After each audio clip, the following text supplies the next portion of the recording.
Hey there, gang. This is White Panther coming to you from Tucson, Arizona. Actually, at Lunar Recording Studio in Tucson, Arizona, with a very, very special edition of Inside the Panther's Lair. Today we're going to do things a little bit backwards. I want to jump right into the video, and I'll tell you all about why we filmed this particular video in just about 2.5 minutes. Please notice my little sidekick here. Plays an important role in the song. Stay tuned. You're going to love this one.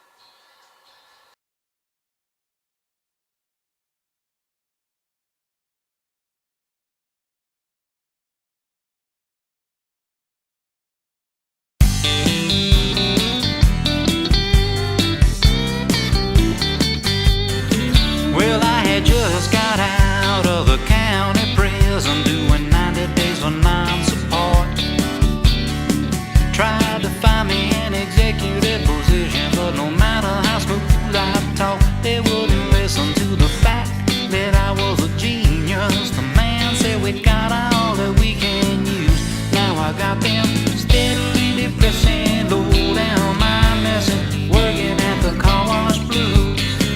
Well, I should be sitting in an air-conditioned office in a swivel chair, talking some trash to the secretary, saying, "Hey now, mama, come on over here." Instead I'm stuck here rubbing these fenders with a rag and walking home in soggy old shoes, with them steadily depressing, low down my messing, working at the car wash blues. You know, a man of a mind ability, he should be smoking on a big cigar. But till I get myself straight, I guess I'll just have to wait in my rubber suit rubbing these cars. Well, all I can do is shake my head. You might not believe that it's true. For working at this end of Niagara Falls is an undiscovered Howard use. So baby, don't expect to see me with no double martini and a highbrow society news. 'Cause I got them steadily depressing, low down my messing, working at the car wash blues.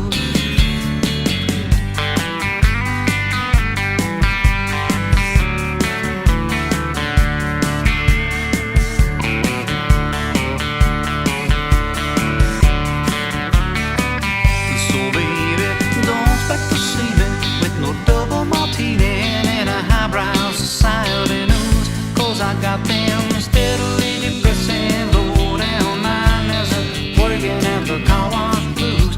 Yeah, I got them steadily depressing, low down my messing, working at the car wash blues.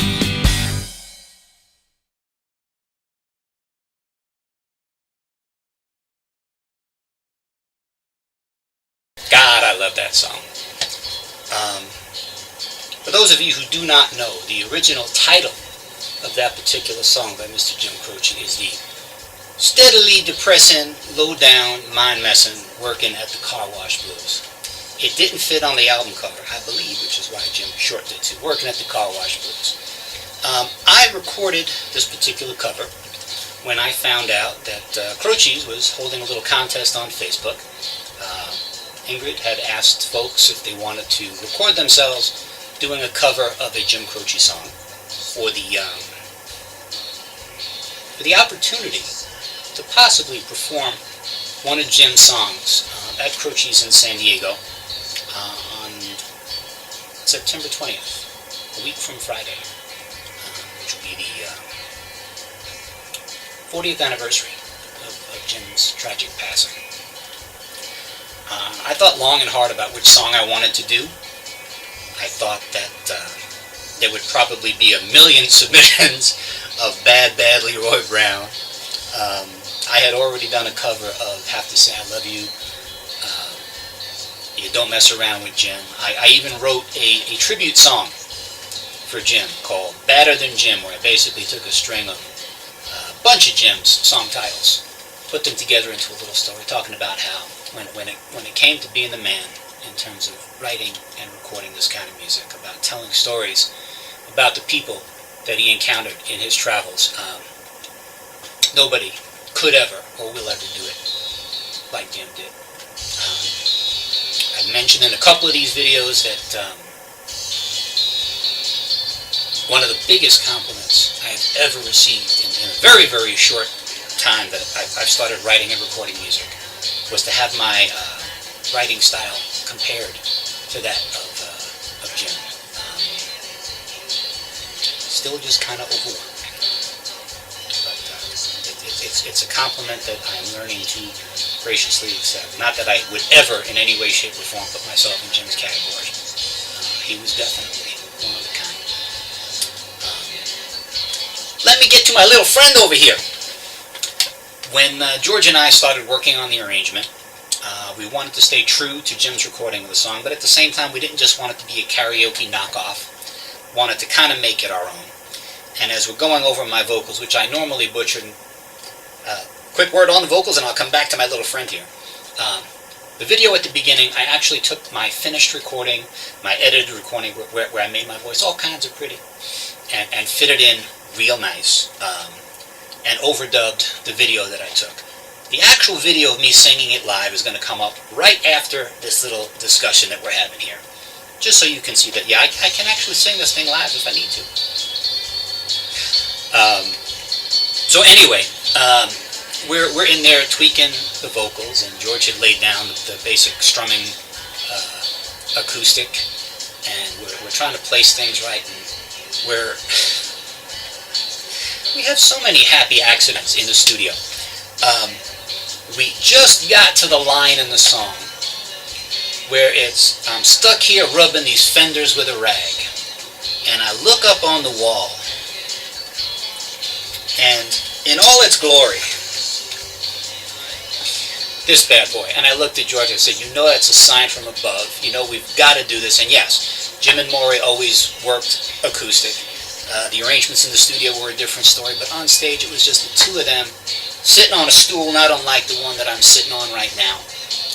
Jim strumming and singing, and Maury just noodling all up and down, just giving it that distinctive flavor that all of Jim's songs had. So my little friend made his appearance, and I think we came up with a really unique sound that does homage, that was easy for me to say, to the original, but at the same time,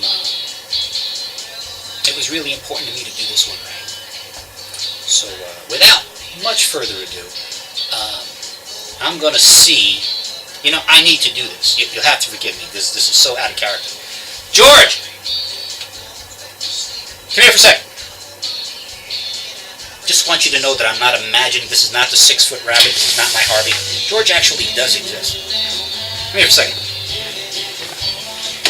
What? Just turn and say hello to the camera, George. I'm evil. I did not warn him I was doing it. This is the man, this is my magician, this is the guy that makes me sound like I can actually sing, and he is the magic behind all of the actual musical performances. So let's give it up for my man, George. Thanks, Vigo. Good job.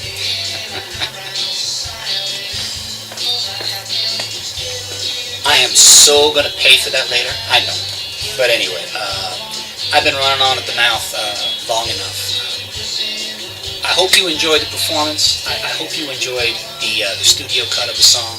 Forgive me for dubbing it in on the first part of the video, but you'll hear the actual recording as I performed it just a few moments ago in just a moment. So, as always, this is White Panther asking you to keep music in your hearts.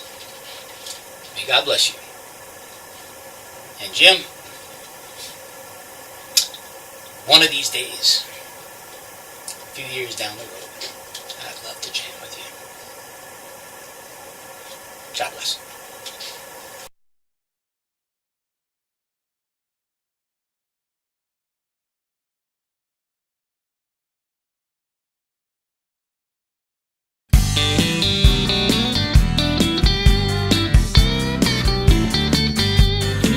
Well, I had just got out of the county prison doing 90 days for non-support.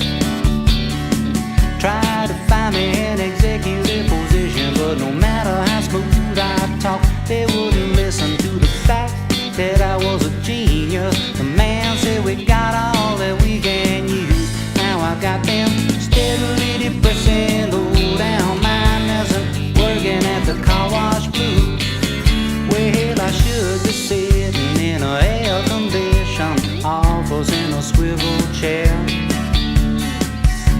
sending some trash to the secretary saying, hey now mama, come on over here. Instead I'm stuck here rubbing these fenders with a rag and walking home in soggy old shoes with them steadily depressing low down miners and working at the car wash blue. You know a man of my ability, he should be smoking on a big cigar. But till I get myself straight, I guess I'll just have to wait in my rubber suit rubbing these cars. Well, all I can do is shake my head. You might not believe that it's true, but working at this end of Niagara Falls is an undiscovered Howard Hughes.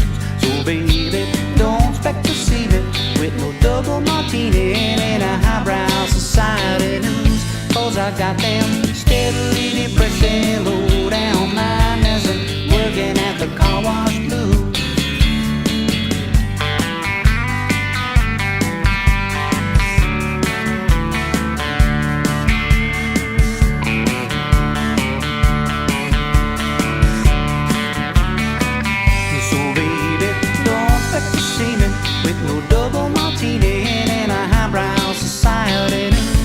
I got them steadily depressing low down miners and working at the car wash.